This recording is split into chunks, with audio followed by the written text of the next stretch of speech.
It's the Morning Star Drive 117.8. You soaring up with sky, now's the time, don't delay. I'm sitting in my ride and it's time to fly. So let's realign, just listen and fill your mind. Hey guys, how's it going? And welcome to the MSD on 117.8. It's Tuesday, the final Tuesday of the month. It is July 30th, and I hope that everyone is having a great week and a great day together with the Lord.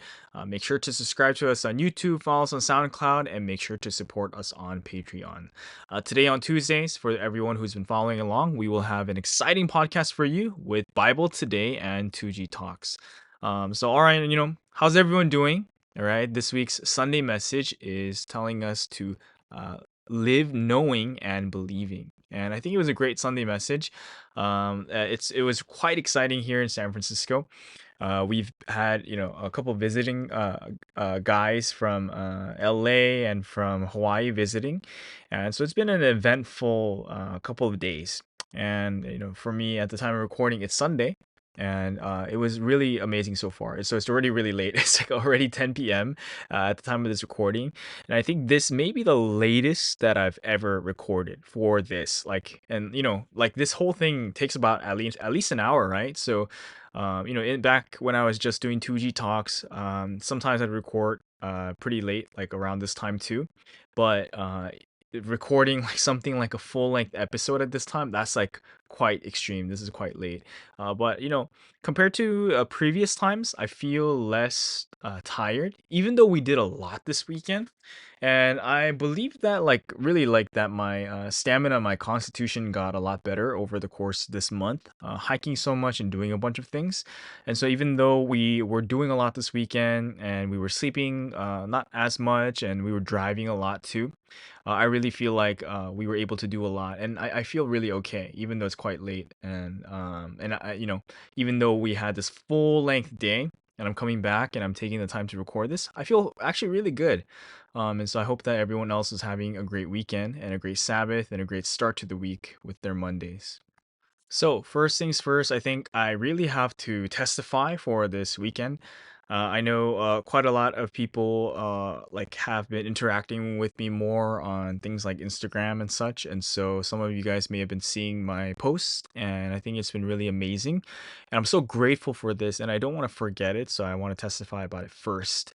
But yes, as I've been sharing over the course of this entire month, every Saturday I've been going hiking, and both members and my friends from college and from high school, and even all the way from middle school, have been actually all the way to elementary school, right? For those who've been following along, have been joining on these hikes, and so it's really amazing. I know there's many things that we've done for the sake of ministry and for making activities in the past, and I'm sure everyone has done various things. Some things that they didn't really patently enjoy, right? Like just the activity itself, they may have enjoyed the process and may have enjoyed doing it for evangelism, but it probably wasn't an activity or a hobby that you do regularly. But hiking was something that was quite enjoyable for me, and I liked doing it, and I grew up doing it a lot, right, in Providence and at our church here in San Francisco. So it was just a natural part of what we do, and I think it's such a huge part of this history. And even going to Warmyongdong, right, it's something that you have to be used to, especially if you're someone who doesn't do it. So yeah, I was like, I loved hiking, and so it was a great time. And so this Saturday was the final hike for the month, right? And I've been going for the last 5 weeks, right? And so this time around, a lot of my friends said they were gonna come, like 10 of my friends from high school and college, right? So that's quite a lot to go on a hiking trip, and we already had three of our members, our female career members here joining. And then we had three of these visitors, like from Hawaii and from LA, coming to join too. And so it was such a great party, and I was already excited for it. And like I was, I think some of the people were actually quite like not anxious, but they were like praying that it goes well too, right? Because I told them that 10 of my friends are coming. And so I think, everyone just wanted to have a good time. They wanted to make a good impression on each other, right? They wanted my friends to have a good impression of Providence, and they also wanted to have a good impression of the people that were coming too. And so when we were going, actually even the day before, one of my friends, actually one of my closest friends, like they don't really enjoy hiking, and he was principally coming because he's one of my closest friends, and he said, okay, Eddie, like in this month I will at least go hiking once, right? Like, he made me a promise. He said, okay, I'll at least go once. But the day before the hike, sure enough, he calls me, and he calls me 3 times, and he's saying, hey bro, like my girlfriend's feeling really sick, and so I don't think we can go in the morning, but maybe after the hike, we can, hang out with you guys or something like that. And I think he felt really bad about it, because he literally called me 3 times throughout the day trying to work something out for himself.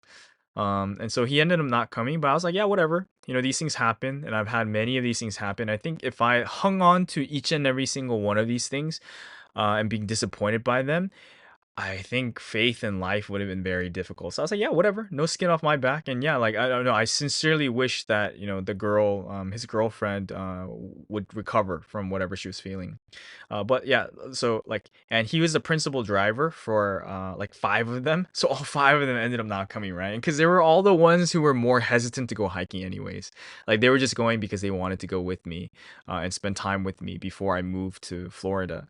And so they didn't come before other people came, and even this is really amazing too, because the members got there a bit earlier, because there's different parking time slots. And so the members, because we're more used to waking up early, and right, because the other people coming are like kind of newcomers, so we said, okay, like we'll go first. So we got the parking time slot that's half an hour earlier, so we were waiting for half an hour, and then all of my friends were quite late, right? Like one of them, like I heard the day before they had a really long day, and so they overslept, and they like on the way they had to stop by to use the bathroom, so they were quite late. And so we were like waiting for like over like an hour and a half at the entrance probably, and we were having a fun time. We were like conversing, but of course we couldn't like wait there indefinitely. So my friend said, "Yeah, please go on ahead," because it was really cold in the morning too. So eventually we went, and at so many points in the hike we said, hey, yeah, we'll try to wait for you guys. We'll try to go slowly and like try to like look around and stuff. So we did that so much, but we kept going anyways, right? And so eventually we just we ended up doing the whole hike by ourselves. And there was a point like that we reached like this vantage point, and I was like, okay, this may be a good point to wait and to meet up with my friends. So at first I was gonna wait, but as soon as we got to this area, there were like a couple of crows that were cawing and that were like kind of hovering around the area. And I was like, like, is this kind of like an omen? Like, is this like saying that like maybe we shouldn't be waiting for my friends? And so I was like, like I asked God a couple things. I was like, God, okay, if these crows crow like 10 more times, then we'll just go. All right, and I think I asked something like, God, if there were at least 2 or 3 crows, so I think I prayed to God like, okay, God, if like at least 2 of these crows like caw at the same time, if they crow at the same time like 3 times, then we'll just go. And so eventually we went, but I remember like as we started to go, I was like, like okay, maybe I should still double back to see if they're close, because they didn't seem like they were very far. And so I went back, and in fact I like ran probably like at least like half a mile back to wait for them and to see, but there was like no sign of them, and we were in a place with no signal, so I eventually ended up going back to the members. But I saw from going on the hike that actually a lot of our members were having really good conversations. And we had some newcomers who were actually learning, right? Who were learning and who've been joining our church services already. So they're quite different from my friends who've never come to church, our church before, right? So, but they had an amazing conversation.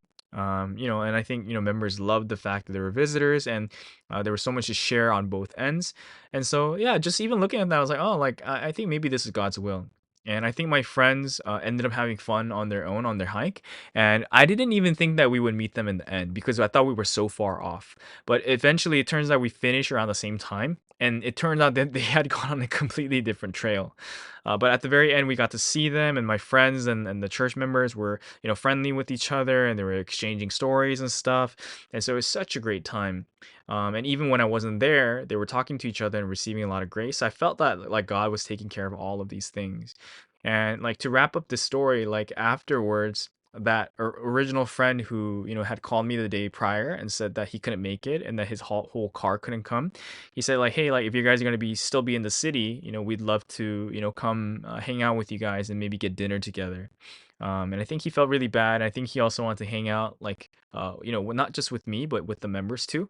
And I was really appreciative of that. I was like, dude, you guys don't have to do that. Like, I would, like, because San Francisco is quite far from where he lives. I was like, I don't think you guys need to come out all the way out here just to do this. But he was like, no, no, no, we would like to. And so we eventually met up with them. And so we spent the whole day, together with my friends. And this is like a surreal setting for me. And I want to emphasize it. I want to share this story because I think for a lot of people, this may be a surreal thing for them, right? Like you may not have friends and your family interacting with church and with Providence, like in your life.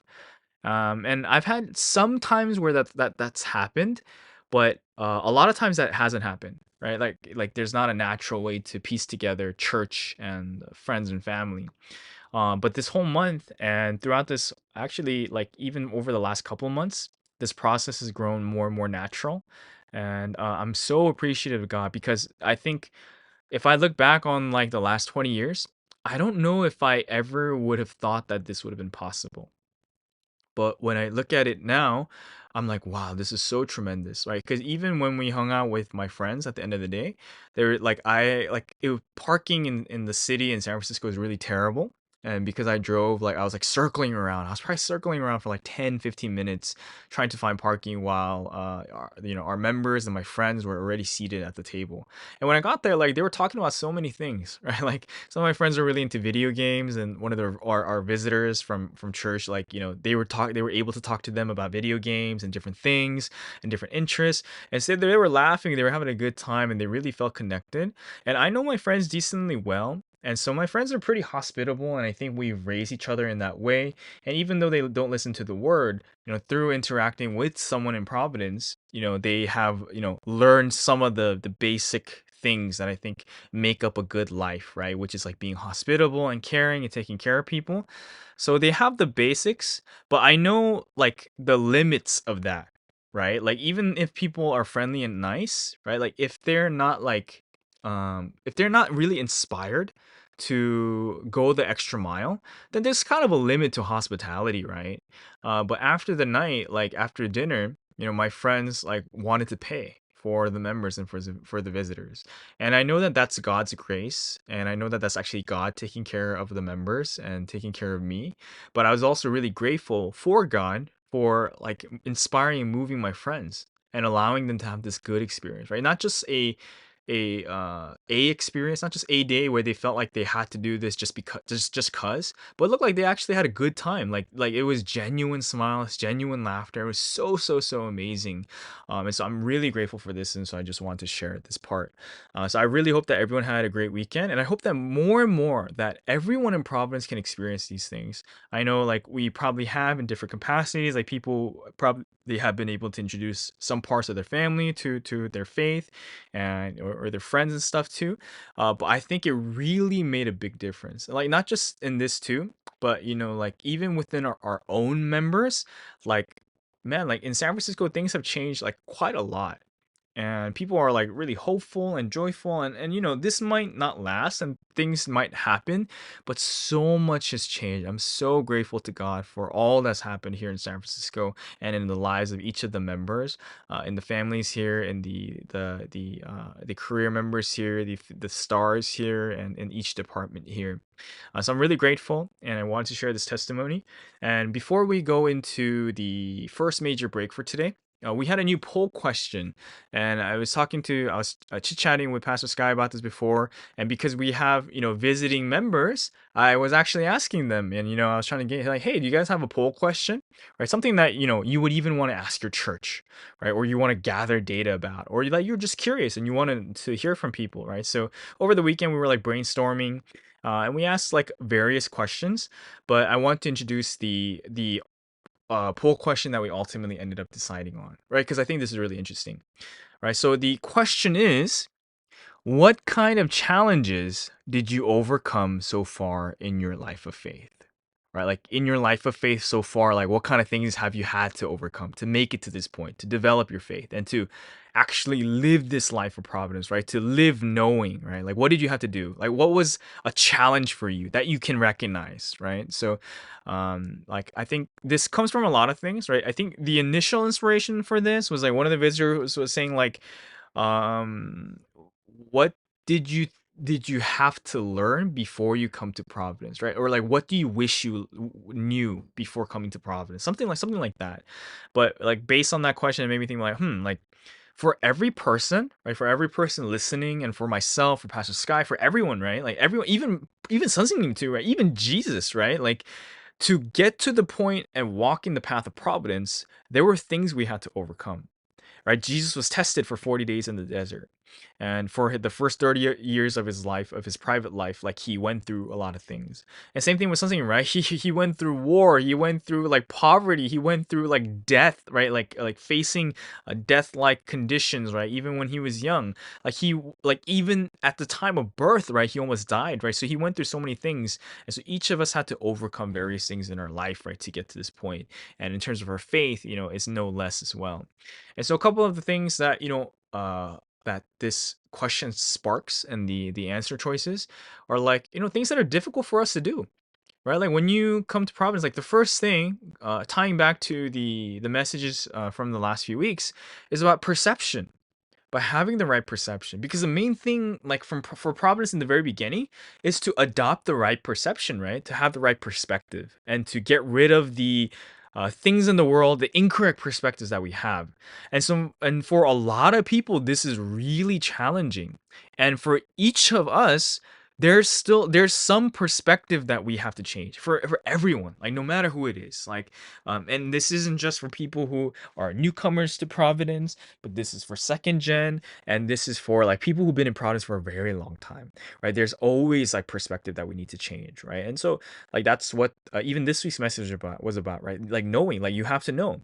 If you don't know, then you're living like ignorantly, right? And you're not like thinking about it in the correct way. So there's always a matter of perception, right? But for you, was perception something that you really felt like you like struggled with, right? Understanding something, right? Even when we look at the beginning and the intermediate lessons in the 30 principles, right? In fact, to be honest, like all the 30 principles are about breaking perspective, right? And about fixing the wrong perspectives that we have, right? But like especially when we teach parables and the elementary parables and things like sunstop, it's really about breaking perception, right? Not just the perceptions that we ourselves personally have, but the perceptions that the former histories and that the world and the Gentile world have, right? So we each have to go through this process. For some people, it's really challenging, right? There may have been a particular lesson for you, or a particular doctrine for you, or a particular message or story or interaction that like was really hard for you to overcome.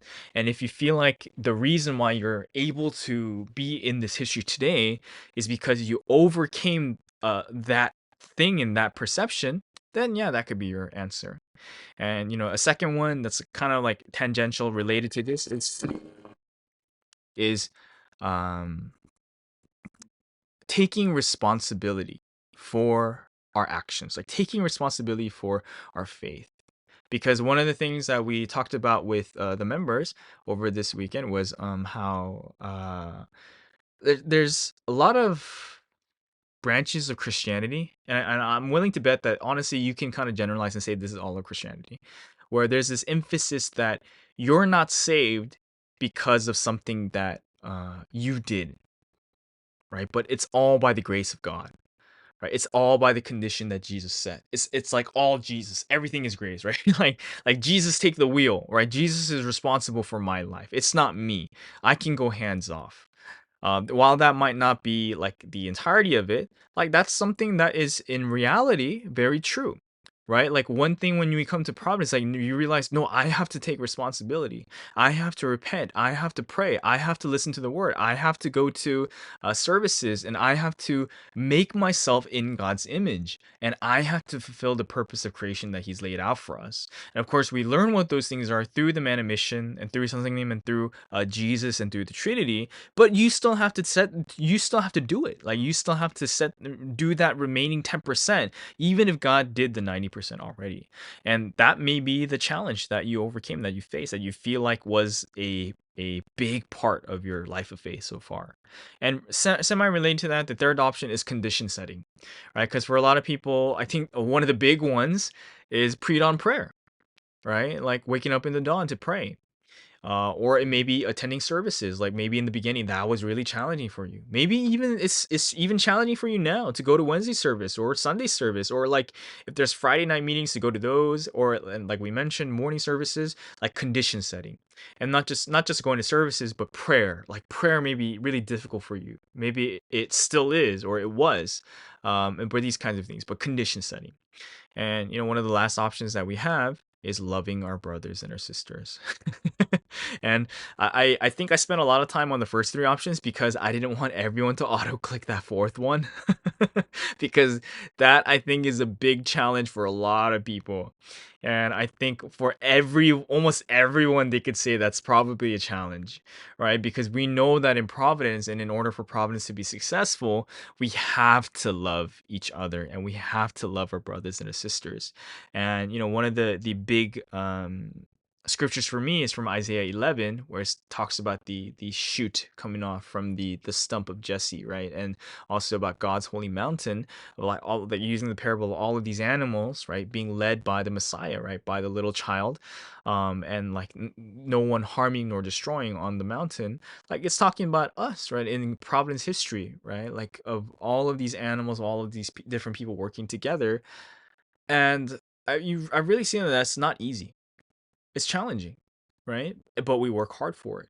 And like today's scriptures, like we stay firm even though it's challenging, because there are other people going through the same thing together with us, and we're working together for this. And God is someone who keeps his promises. And so that's the fourth option, loving our brothers and our sisters. And maybe that's still something you're going through. And I think this above, like, okay, all of the other things are true. Fixing your perception, taking responsibility, condition setting, or E, like another thing that we haven't covered, may be a big challenge still. But I think loving our brothers and our sisters and doing whatever that entails at a particular time is something that is always pertinent. But yes, don't just auto click that one if you feel like any of the other ones were more prevalent, but that would be the poll for today. And so yes, so that's it for the poll, and with that we'll go into our first break. Today, like, I wasn't able to catch all of the songs that we sang because we had visitors, and we actually had like even a surprise visitor. Like we had one visitor from LA that we knew about, and then another one who wasn't sure if he could like join the service today and stuff. But then like he texted us like randomly in the morning and said he can join. So we didn't even know he was here, but he ended up coming. So it was a very graceful time. But because of that, I wasn't like really like able to think about the songs and pick them out for today's service. But the song that I did pick that was really good was actually the hymn that we sang. So the break's gonna be a little short, but the break is with the song "My Bride," and there were two lines from it that I really really liked, right? And so in "My Bride" is the song that goes, it goes like, it says like, "Run, my bride, there isn't time. Do not walk, now run with me. As you run, learn to take flight. Soar, my bride." Is that song, right? It's about like telling us to run. But the thing that it really says, like, don't forget what you've been through. Think about all of the stories, right? All the past things. But like the thing that really hit me is like, yes, remember these things. Remember all the storms and the struggles you went through. But now it's different. Think how great it is now. And it's like when you're reflecting, think how great it is now. And I was like, wow, that's awesome, right? It's true. Like we have to think about how great it is now. And I really like this part. And so I really hope, yeah, let's think about the past tribulations, but let's think about how great it is now. The fact that, yeah, even the poll question that we asked, like, what did you go through? What did you have to overcome to get here? Yes, that might have been challenging, but you're here. You overcame. Your life transformed because you adopted that responsibility, because God helped you through something, through the word, through Jesus, through your spirit, through your soul, through your body, and also through people. And so think how great it is now. And then there was two lines at the very end, right? And it says, act as a true superhuman. act with that heroic confidence. And I thought this is so cool, right? Act with that heroic confidence. Live your life with that heroic confidence. Know what you've gone through. Know what history it is that we're living in. Live knowing and believing. And so I really like the song, and I really like that we sang it as a hymn. And so that will be our first break with today, My Bride.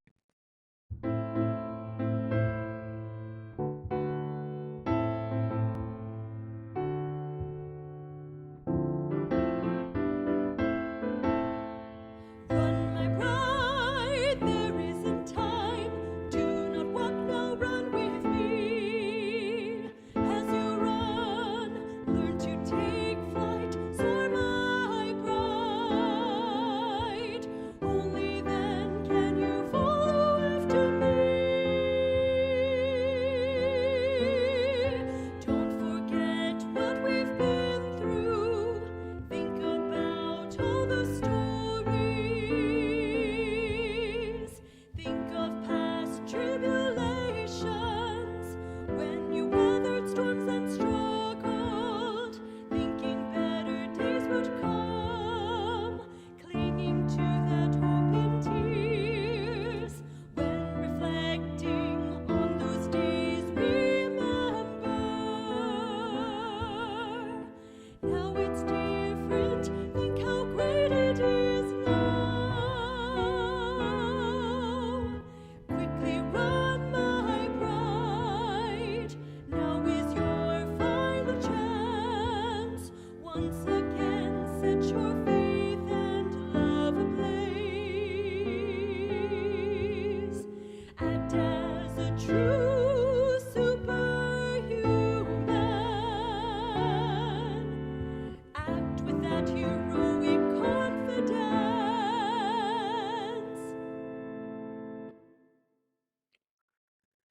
Awesome. So that was My Bride. I hope that everyone enjoyed it. And with that, we'll get into our first segment today, with Bible today. And yes, the poll question I think was related to this, so I think it can just carry over.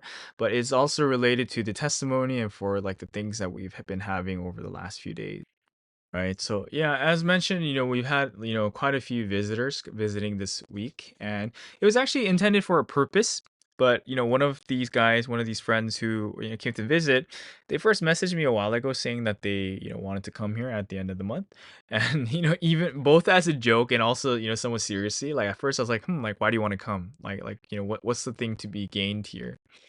And we had different various answers for that, but I've seen too many times so far that the Trinity act in like mysterious ways, and there's so much that we could gain from this trip. Like even though I didn't understand like why, or like why everyone's coming, like what was the deal, like what's happening here, even as a joke, right, or at the onset, like when I even though I couldn't see what the next few days were going to be like and what this time was going to be like, I knew that the Holy Spirit, if it's according to the Trinity's plan, and if we entrust it to God, that things will go in the way that they desire, right? Rather than like, oh, thinking like, oh, we came here to do this, like we came here to have a trip, we came here to vacation, we came here to do what we wanted to do. And so I was like, okay, yeah, even though I can't understand, I've seen this happen too many times, so I'll just trust it to God, right? Even though this trip doesn't seem to make sense. And yeah, when we came, yeah, just like that story with the hiking with my friends, which for me was such a tremendous thing, a thing I'm very grateful for. God did many things for each and every person, like not just for the visitors, but also for my friends, and also for our members here, and even for myself too, right? And I think when I was younger, this probably wouldn't have been something that I would have seen or felt or understood if I hadn't, gone through these experiences of seeing the Holy Spirit and our God and the Holy Son working in miraculous ways to do things much bigger than I thought and that I could anticipate. Right. And so I was really moved by that. And this was really amazing because I think this is the Bible today topic, that yeah, like, so what I pray for now, seeing how like crazy things get, like that I couldn't foresee, but seeing how so many people gain and receive things that each person needs, is like, now I pray like, God, like we're very different people, and each person is in a different situation, but I pray that through this shared time, that each person gains what they need. right? That I gain what I need, right? Because it's not like this trip isn't just like, oh, I'm just taking care of guests, because I've done that too, right? But it's like, no, like I'm sure there's something that God wanted me to do, or wanted me to think about, or wanted me to learn, or wanted me to see, or wanted me to receive, and wanted me to give through like our friends visiting. And I'm sure that my friends needed to gain something, and I'm sure that the visitor needed to gain something, and the members did too. And so if we're just trying to plan things on our own, it's hard to envision a scenario where that can happen, where each person is receiving what they need just according to our own plans, right? So it never works when it's done just by earth, but when heaven is the one doing it, then each person receives what they need. And so, like, yeah, and I think a common example that maybe could illustrate this more for everyone is with the word.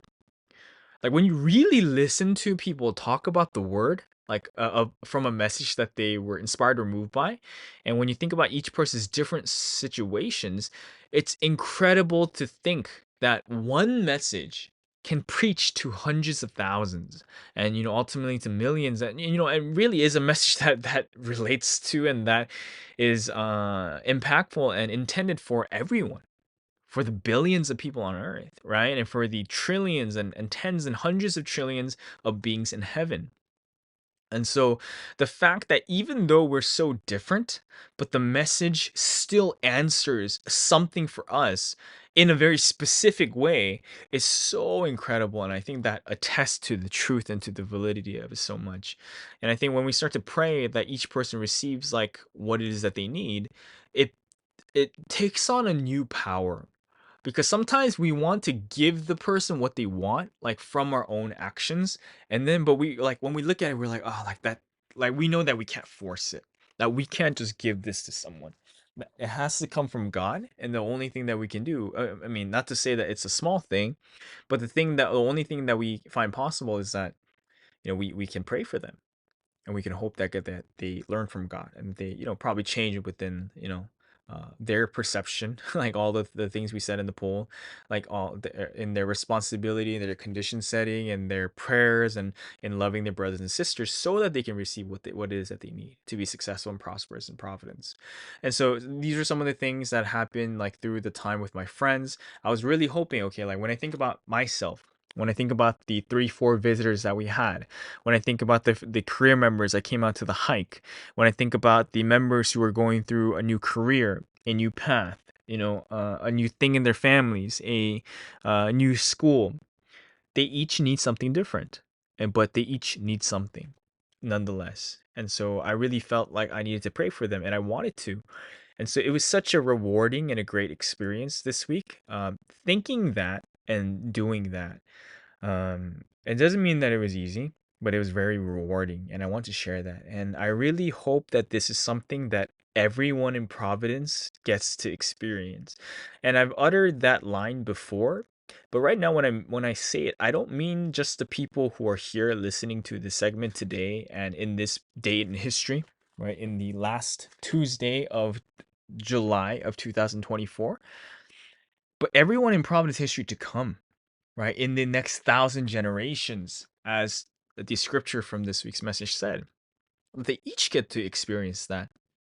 And I think to do that, lad, we have to chronicle this really well, right? Because already from the people who were in the first generation of Providence, and like in from the very beginnings for the last 46 years, there's definitely some gaps that form right naturally, right? With the people who came, at the 30-year mark, at the 40-year mark, at the 45-year mark, right? Because each of us have to learn what's been preached, and we each have to learn the thing that's been being preached at that time, that needs to be done at that time, right? Because we know that even if we were hot before, if we're lukewarm now, then we'll be thrown out, we'll be spit out, right? And so we have to be hot today, right? So we need to know the word of today, but we also need to know what something has done, and what Providence history has done, and what God has done, all for the last 46 years. And not just the last 46 years, but the last 6,000 years, right? We have to know clearly.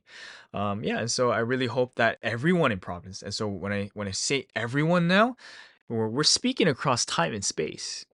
And I think everyone is like we're all doing that. Like when Pastor Sky makes these podcasts, and I really feel the sense nowadays, like when somebody delivers a message, it's like, wow, this is the message that Providence needs to hear for the next 1,000 years.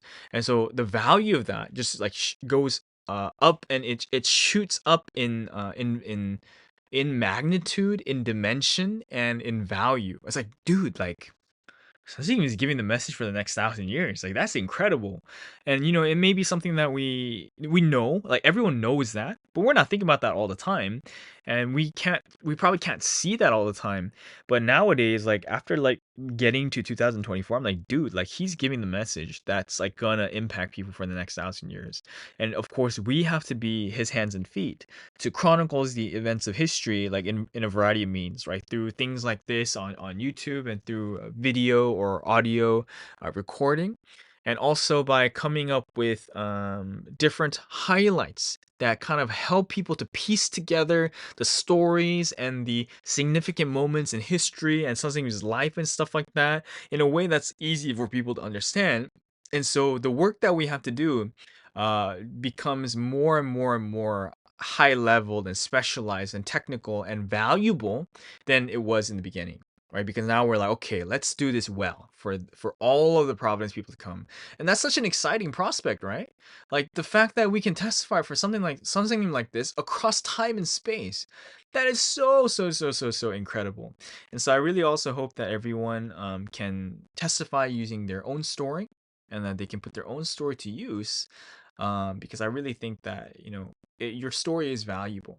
And I think I saw that after going to so many places and hearing people's stories. Because I think in Providence, we also have many people who tend to be quiet. And that's good too, right? Because people want to be humble and they don't really want to be showy or to come off as arrogant or to do this and that. Yeah, and that's all fine. But the thing I've seen is that, wow, like the stories that each of us had, they're all testimonies in which God has shown us his grace. And so, yeah, like we might not think that our story is moving, and some people may not think that our story is moving. And I also I see this often in amongst friends and family, and also amongst church members, right? And I'm talking like within Providence. Like, let's say a person has heard your story over and over and over and over again, then maybe they won't be as moved.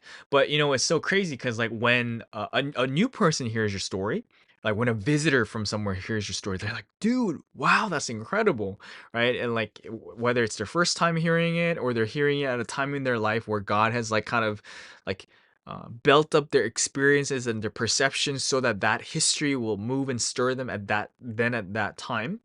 All of our stories in this case becomes a way to testify about God and to testify about something.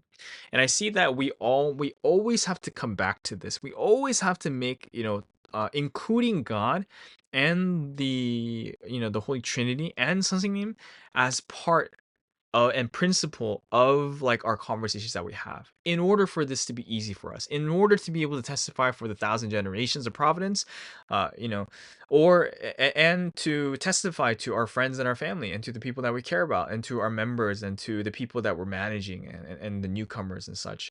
Like in order for it to be easy, we have to always be talking about God, and we have to always be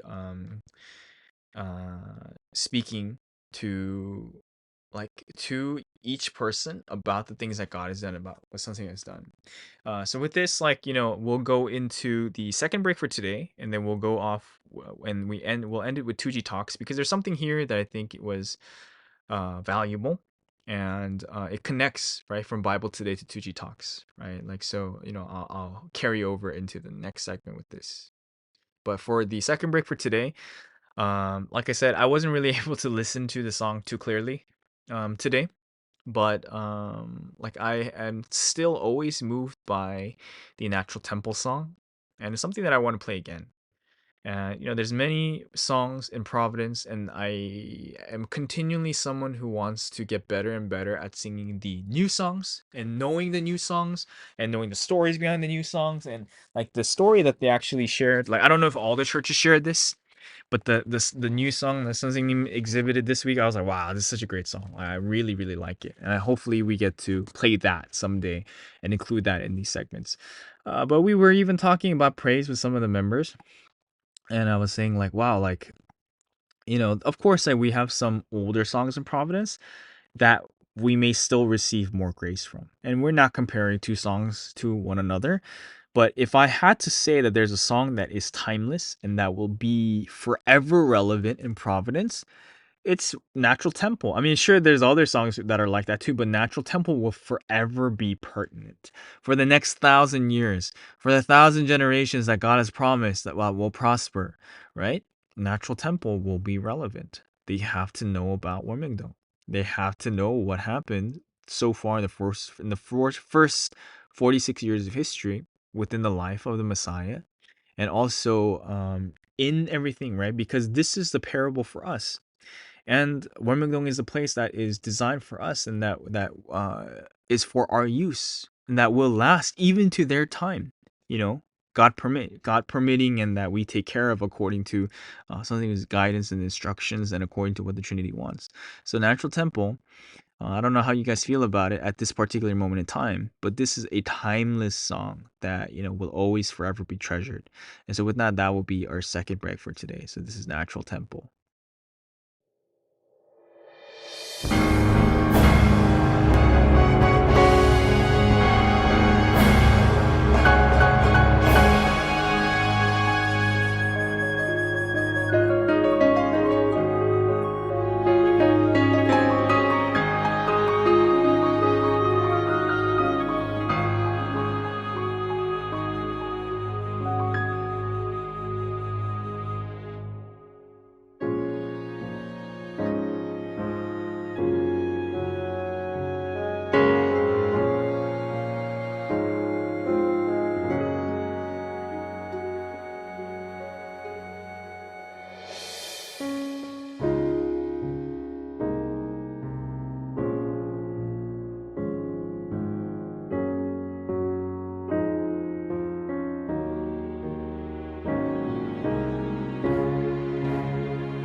Awesome. So that was Natural Temple, and I hope that everyone enjoyed. And so with this, we'll go into our final segment for today with 2G Talks. And so this is kind of connected already to what we were talking about in Bible today, and like this thing, this the story talking about like each person gaining what they need.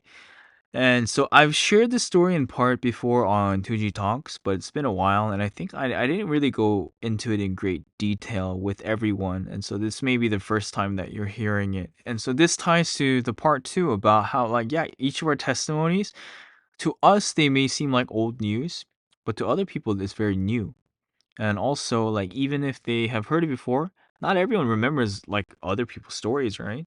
And I have remembered feeling moved from hearing other people's stories that to them was probably no big deal.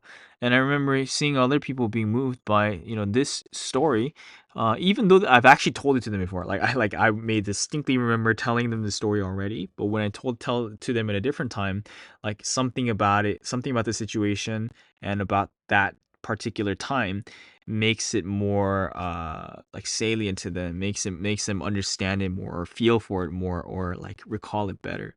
Yeah, and so I still feel like sharing each of our stories is very important. And so like over the course of this weekend, like even today, right?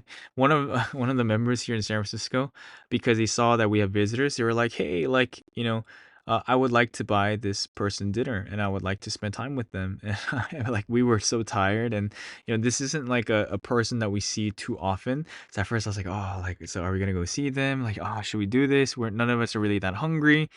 And so at first we were kind of hesitant, but I was like, already from the beginning when they asked, I was like, okay, this doesn't happen often. Like I said, this isn't a member that we speak to that regularly. So that means that it's even more important to see if there's something for this, right? The Holy Spirit is planning something for this. Like if she wants to convey something to this person or to us, right? Or to like like someone in that audience. So we're like, okay, we feel like we can't fight this. We kind of joked around like saying like, like maybe is there a way to get out of this? But we're like, okay, no, we should go. and and so we went, and it was a good time because I remember like I had to tell them like, oh, one of my experiences like as a second gen and like growing up, I told them like, it's really hard for second gen to understand their parents. It's really hard. As hard as it is oftentimes for the parents to understand second gen, right? Or like a member to understand second gen.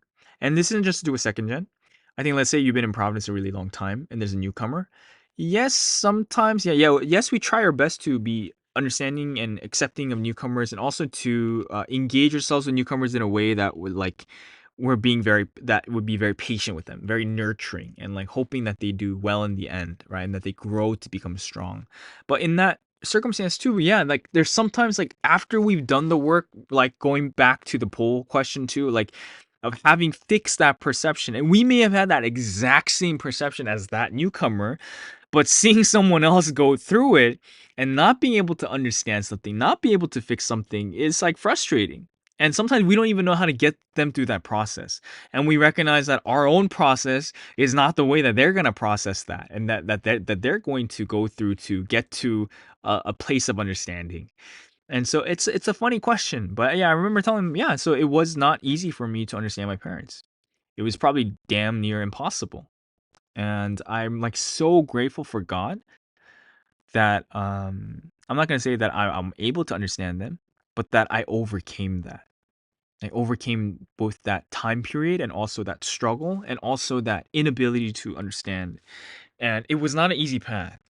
Right? God did so much through the word, but also through my encounters with people and through so many different things through my parents in order to get me to a place where I can understand them. And now when I look at it, I'm like so grateful to God because I see how I would be otherwise and how I was prior to that. And I think that that same feeling is like, that is really similar to the feeling of like, being a newcomer and like, realizing how we would be had we not come to Providence. Things like that. Yeah, and I remember like one of the things, and I share this story like from time to time, but I definitely haven't told it recently, and I haven't told it on the MSD in this format yet. But yeah, like a lot of people have asked me like, oh yeah, like did you have like turning points in your faith? And that's a common question that people ask both second gen and also just a lot of people. But no one asked me this question this time. But I remember thinking that, oh, when I was younger there was a time period when I didn't want to come to church. And especially in middle school, I was quite depressed. Like in middle school and even leading up until high school. Like when I was with people, I was fine, but when I was by myself, I was like quite really lonely. And growing up, like immigrating to the United States, and not just in the process of immigrating, but also just in being in Providence, and like having parents who are first generation and who overcame like the difficult times in like 1999 and 91, like together with something and like went through a lot as campus and career and stuff like that. uh of course there was a gap, of course there was distance, and so I couldn't understand them and they couldn't understand me, and they were going through problems like immigrating and the difficulties in taking care of a family, financially taking care of us and raising us too. And so there was no one I can open up to like at that time. So it was really difficult, like growing up. And I remember eventually it came to such a point that in like early high school, I got into like a big argument with my mom. And like in the middle of it, like, I said, like, I don't want to go to church. Right. And we were like yelling and we were saying this and that. And my mom was just trying to force me to understand. And I was like, I'm not going to church. And I didn't say this, but essentially I was like, yeah, I don't even believe in something. Right. It's something that I said at that point. And she wasn't receptive to that. She hated that, right? So she was like arguing back and yelling. It wasn't arguing, it's just yelling at each other. Right? Arguing maybe entails that there was even a little bit of listening to each other, but we were just yelling our own thoughts at each other and trying to enforce our thoughts on the other person. And so eventually I threw my phone and I was like, trying to break the chairs like in the living room. I don't know if this sounds extreme, but yeah, I was like picking up the chairs and I was like throwing them on the floor. And eventually I was like starting to run outside. And like eventually my mom and my younger brother, they like chased after me and they were like crying and they were telling me to come back. And eventually my mom said, okay, like you don't have to go to church. And so probably for the better part of like 2 months, I didn't go to church. And my mom would sometimes gently ask, but especially in the beginning, I was still so angry about a lot of things, about like 13 years, 13, 14, 15 years of like pent up resentment and pent up loneliness and pent up depression and pent up misunderstanding, and pent up like of like feeling alone and stuff like um that I used to fuel my anger and try to justify not going to church. So for like the first like month and month and some change, I didn't go to church. And eventually my mom was like, okay, you don't have to go to church, but I'm going to at least log into the service on this laptop next to you. And so, just listen to it at home. And I wasn't listening to it. But the crazy thing was, so she would place the laptop on my table right next to me. And even though I wasn't like fully listening, I couldn't find it in my heart at the time to close the screen or exit the service. It would have been so simple, no one would ever have known, and I could have just closed it. But for some reason, I couldn't close it. And so that was what was happening like after the initial phase, after the initial conflict. And then a few weeks forth from there, I had kind of gotten over it, right? I had kind of gotten over what I was feeling. And then my mom, after that time, she said, "Okay, let's go to church." And at first I said no, in the same way I had been for like the last 2 months, but I wasn't angry anymore. And so at that point, she grew angry. And so it was kind of at the right timing. She said, "No, you're going." Right? Or I don't remember. This is so long ago, but something along those lines. She's like, "No, like you should go. Like we're going." Right? Like even if you're like just sitting in the back doing homework or something, you're going. and so I couldn't say no at the time. And like not like physically I couldn't say no, but like in my heart, like I didn't feel like I could say no, and so I started going to church again. And after that time, it didn't like not everything changed all of a sudden, but I remember like there was a visiting pastor from Korea, and I've told part of this story before, but like she was saying a lot of stories, and I don't remember how we got to this place, but I think it was like a Friday night gathering, and so she was sharing stories about something. And one of the stories that she shared was like, like there was a time when like a lot of the members were together with something, and they were like having a good day, and they were like hanging out and doing various things and having activities, and all of a sudden like something's face soured, like his expression soured, and he looked quite upset, but he wasn't speaking, he wasn't like saying why he was upset. And so people tried to just make him feel better by like livening up the atmosphere, and like making trying to make it even more fun, right? To try to like improve something's mood. Like they thought it was like a problem with his mood, but because they didn't really know what it was. And so eventually they took him to karaoke, and while they were karaokeing, they were hoping that something in his face expression would get better, but it stayed like, like stoic and sour. And like later on, they like went out to dinner, and because the mood was so like cold, I guess one of the members like started to tell the story. And I'm still not too familiar with this like I don't know if it's a folk tale or just like a Korean like cultural like kind of story, but in the story, like there's like this village idiot character, and he's kind of like the butt of the joke. Like he's the running butt of the joke in like all of these stories, right? So he's kind of like this dumb figure, and there's a lot of different like maybe you can call it an anthology of short stories that like center around this guy, like the dumb things that he does. And so one of the stories, right, like this guy's like eating like a meal, and like he's eating like rice, right? So he's eating so like with so much gusto and so heartily that like he's like the rice is like flying everywhere. And so eventually like a grain of rice gets stuck to the corner of his eye, right? And so like after he finishes eating, like he's leaving and he's walking on the street, and he sees out of the corner of his eye a white, like ghastly shadow in the corner of his eye. And so he starts quickening his steps, right? Thinking that it's a ghost, right? So he's quickening his steps. But even though he's starting to walk faster, that ghost is walking at the same speed as him. And then so he starts freaking out. So then he's like running faster and faster, right? And at the end of the story, right, it ends with him like with it saying like that he like ran as fast as he could, but he couldn't outrun it. So it was supposed to be a comedic story, and then everyone laughed except for something. So everyone's like kind of like laughing and smiling as the story is being told, but something like his face expression is very serious, and it's still the whole time. And the thing that something you said at the very end when the person finished his story was, so he said, "Where is this person?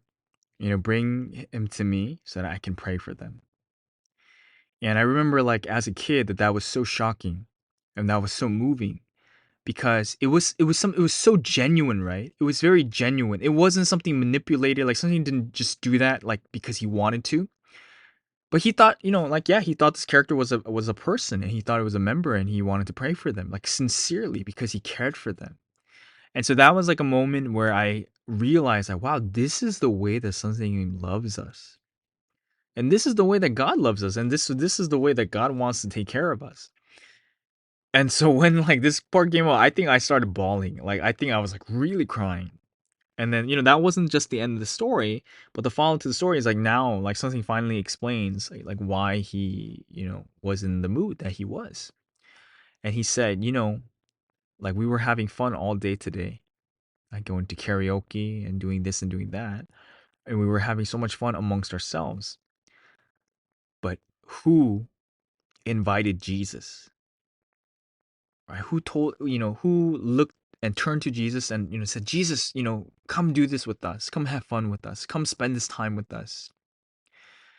And he said, did you know, like when we were karaokeing, like Jesus was standing in the corner of the room by himself, right? So that's why Sung was so upset. And so that part was so moving too, because I realized, wow, Sung loves Jesus this much. Like his love for Jesus is this great. And so yeah, this whole story, it was like so moving, it was so shocking, and it was something that helped me to open up my heart. And this is definitely like, to the poll question, this is something that I went through. And so when I was like sharing with the member that we ended up hanging out, I shared, this. I didn't share the long part of the story, but I did share this with the visitors who came. But I shared, yeah, it wasn't easy to understand my parents. It wasn't easy to understand Providence. It wasn't easy to understand God. But I know that the reason I am here today is because God and people, my parents and my members and these visitors and everyone at church and Sonsingnim helped me to see how much God loves me and how much Sonsingnim loves me, and this kind of thing. Like they helped me to see it, and you can't force that necessarily, right? It took a process, and I told the member that we're seeing that, yeah, like it may be different for each person. Like what the specific process, what the specific story they go through is, maybe a little bit different from person to person. But each and every person in each and every second gen, right? Because this person was, a parent, right? So each and every second gen needs this. If they don't get this, then they won't do well. But the amazing thing with second gen is, and this isn't just second gen, but this is also to do with members, is anyone who comes to Providence, the amazing thing with people who come to Providence who are able to see this, is that they become people who don't really need to be managed like a lot. Like they're not people who need to be told like to do this mission. They're not. They end up becoming someone who doesn't need to be like forced or made or like taught or like dragged and pulled and encouraged to do something, but they end up becoming people who live a life of love and live a life of faith on their own. And second gen are like that too, because I've worked with many second gen, like living with SS2, right? And I see plenty of examples of this in AP and even in Korea too. When the second gen has lived through a life and they finally realize how much Sunseenim loves them and how much their parents love them and how much even like their whole church and everyone in Providence loves them, they become someone who doesn't really need to be managed, right? In fact, they become a great resource for their parents and for their church and for Providence and for Sunseenim, and they end up doing everything on their own, like both in terms of their career, in terms of even taking care of their own family and taking care of the church and doing missions and going to service. They end up doing a lot of those things like on their own without anyone's prompting. And that's ultimately what we want for everyone, right? Like not just for like second gen or for people who like came up until this point, but this is something that we want across time and space for the 1,000 years of this complete testament time period, and for all cultures, for all countries, for everyone everywhere, right? Not just Korean people or American people or Taiwanese or Japanese people or Australians or New Zealanders, like, or New Zealanders or European people or some people from the Americas. Like we don't want it just in one place, but we want this for everyone. Yeah, across time and space, for this promise of these 1,000 generations that God has promised and that He said He would keep as long as we do our part. And so, yeah, I believe that each of us need to do this process, especially for parents, whatever that shape, form may be for your specific child. Because just because you tell this same story doesn't mean that that will be the thing that will help your child to understand God's love. Maybe this is the story, but oftentimes, maybe like honestly, if they feel that this is that story, then honestly they were probably already doing fine, right? Like like this isn't like gonna be a breakthrough for them where like they're gonna cry and like they were going through a struggle and they weren't really a member of Providence, but they like changed. Maybe it will be, but I don't think that it'll be the exact same thing. And so the core that we need to do is that we need to keep showing like God's love, right? Because the thing that one of the things that the conversations that we had was that we can't fake earnestness. We can't just do things. We can't just make someone's faith by manipulating the circumstances. Yeah, we can plan things, but like when I see how my parents interacted like with me and my brother, there were some things that they did like with my mom.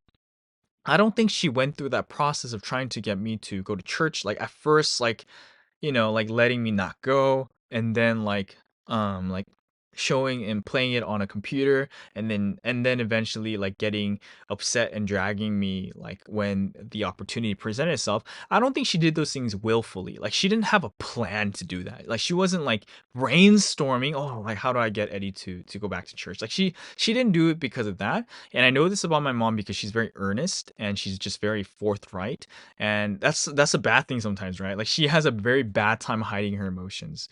So but one of the things that I see now after like 10, 15 years after the story has since that story transpired, um was that, yeah, I see that it was actually, I saw her earnestness, right? That she was doing this because she cared. She wasn't just doing things just cuz, and she wasn't just doing things because she hated me and she was forcing me. And yeah, even though it was forceful, she couldn't hide her intentions. And I believe that this is something that we're all doing. And so it becomes no longer a matter of the mind or and of the body, but it becomes a matter of the heart, right? And so, I want to share this because I think it's particularly pertinent to 2G Talks, but I believe it's pertinent to everybody.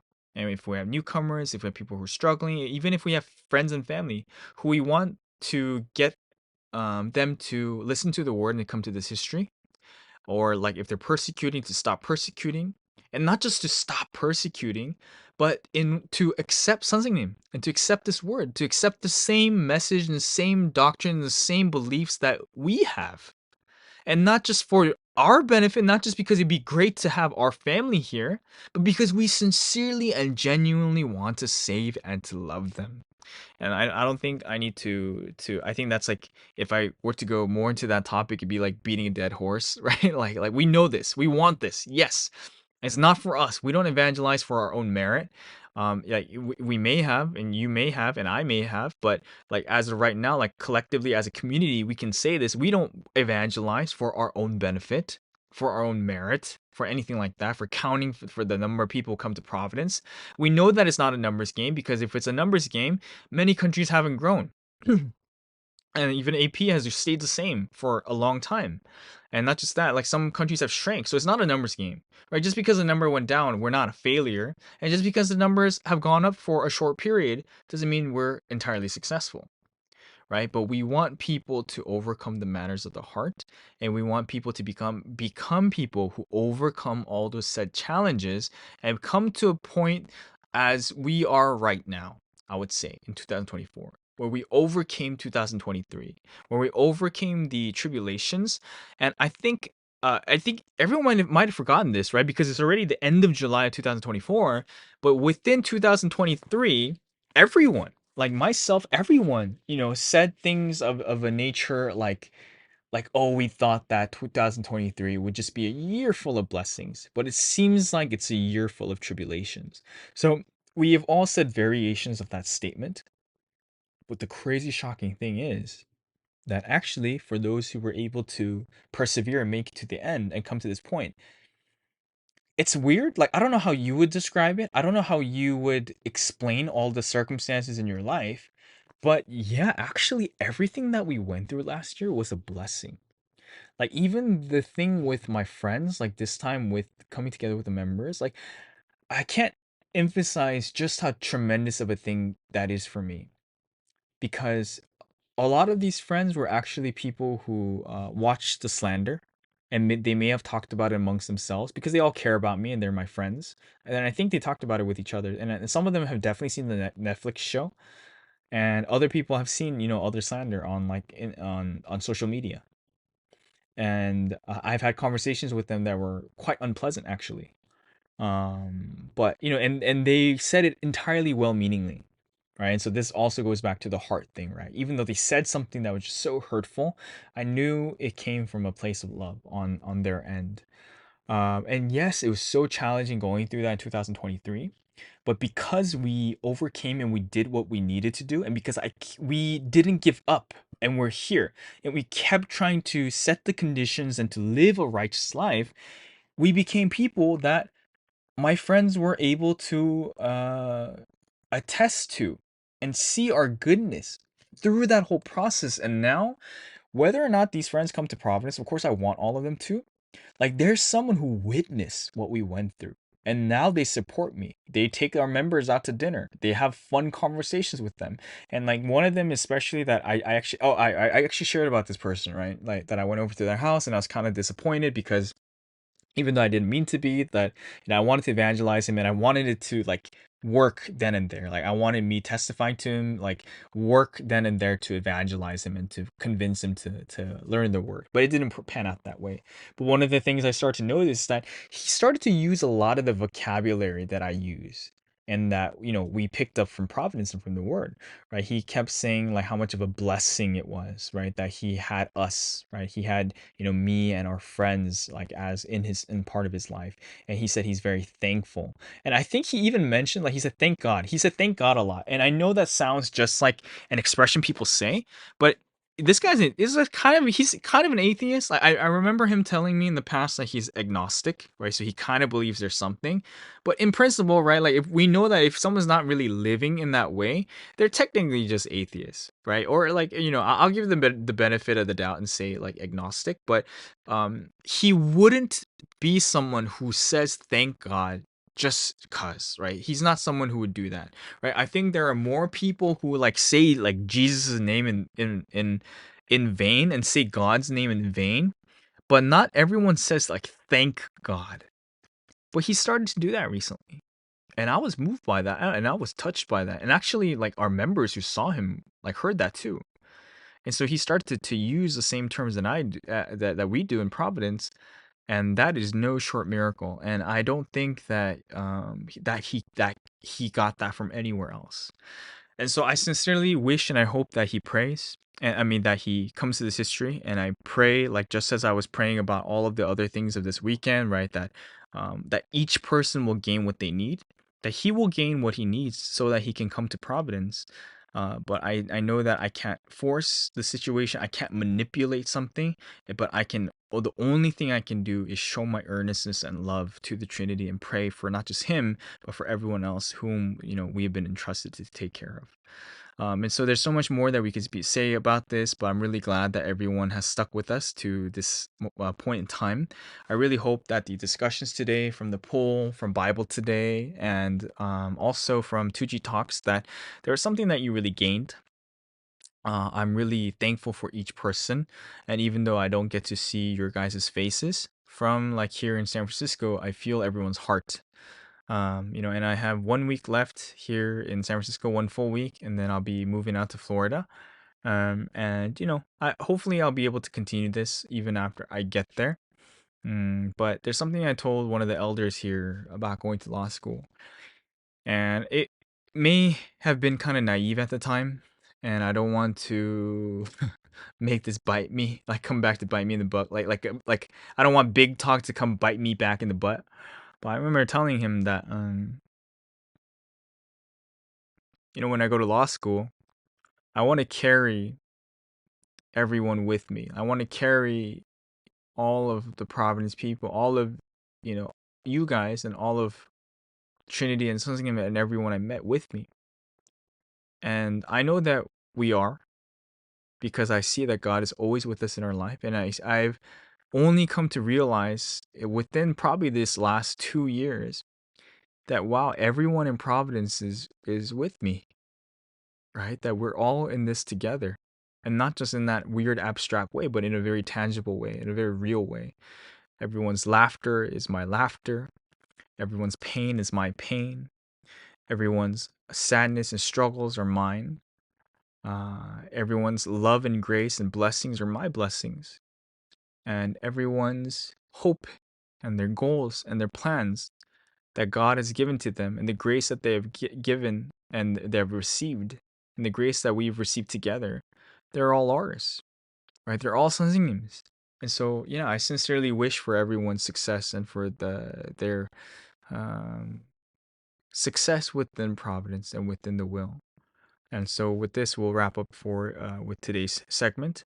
But I really pray that, the point of all of the conversations that we talked about is in order to help each other live knowing and believing, as this week's message said. And so, with that poll, right? That poll isn't just for this week, but that poll is for our life, right? For us, what are we struggling with in terms of our faith right now? That, if we were to overcome, we know that we will become even better and stronger. Is it fixing some perception, some weird perception that we have about providence, about something, about the word, about our church, about our family, about our friends, about our leaders, about our members, about our newcomers, about the people that we interact with? Is it like the other things? Is it loving our brothers? Are we getting into squabbles and conflicts with our brothers? Is that the thing that we need to overcome right now? So these are all things that I hope that we will live knowing and believing so that we can address and that we can help each other to do this. Okay, so I'm very thankful for Pastor Sky, and I'm very thankful for each and every one of you guys for helping me and allowing me to record this and to spend this time in this way with you guys. I can't wait to meet with you guys in the future. But more than anything, as this week said, as this week's message talked about, like doing things not just physically or mentally or spiritually, but seeing how each of those things actually impact one another. And so I pray to do things in a spiritual way, right? And so I really thank you guys, and I'll see you guys next week on the Tuesday segment of the MSD on 117.8. The morning star drive 117.8.